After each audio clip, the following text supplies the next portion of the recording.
Da bambino credevo che la casa di notte si proteggesse da sola.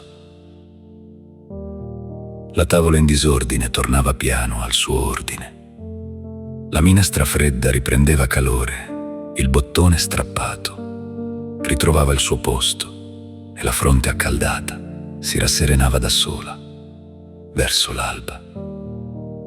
Che cosa può sapere un bambino, mamma? Di quella parte invisibile della notte in cui una donna rinuncia a frammenti del proprio sonno per accompagnare una casa fino al mattino. L'ho capito tardi. Ho visto il pane messo davanti a me, ma non ho visto il silenzio che lo aveva preparato. Mi svegliavo già coperto senza sapere quante volte qualcuno fosse venuto nel buio a vedere se stessi bene. Se mi faceva male qualcosa, pensavo che passasse da solo, ma non sentivo quel cuore che si stringeva prima del mio. Anche questo è l'infanzia. Scambiare per natura l'amore che ti sorregge. Poi, un giorno, si capisce.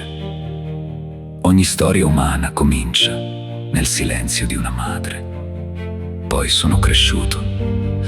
Ho visto che non ogni volto del mondo assomiglia a una casa, che non ogni voce calma il cuore, che non ogni attesa nasce dall'amore, che non ogni stanchezza viene portata per qualcun altro. Ed è stato allora che sono tornato a te e ti ho guardata di nuovo e ho capito che non erano stati gli anni a farmi crescere, ma la vita che tu sottraevi alla tua ogni giorno per aggiungerla alla mia.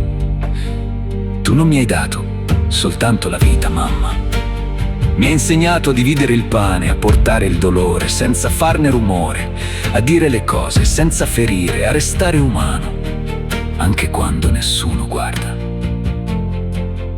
Tutto il bene che è rimasto in me, ogni delicatezza, ogni pudore, ogni compassione, ha la sua radice in te. E adesso, quando guardo le altre madri, rivedo ancora te. Negli occhi che aspettano davanti ai cancelli della scuola, nelle spalle che resistono fino all'alba sotto le luci dell'ospedale, nelle mani che, tornando dal mercato, portano non solo borse, ma una casa intera. In quelle donne che affidano il proprio dolore al vapore del tè e mostrano ai figli soltanto il loro sorriso. Ho capito che il valore di una madre non si impara soltanto dentro la propria infanzia, ma anche nella stanchezza silenziosa delle altre madri. Oggi non ti guardo soltanto con amore. Vedo anche come una vita si consumi poco a poco per diventare il futuro di un figlio. Tu non mi hai dato soltanto il giorno in cui sono nato. Hai lasciato anche, dentro i giorni venuti dopo, un cuore capace di restare in piedi. Per questo, per me, il tuo nome non è soltanto mamma.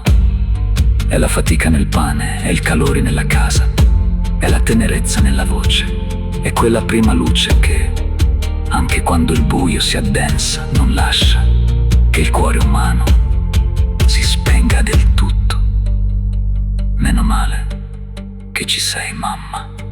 Oggi, in nome di tutto il bene che hai lasciato nella mia vita, ti dico buona festa della mamma.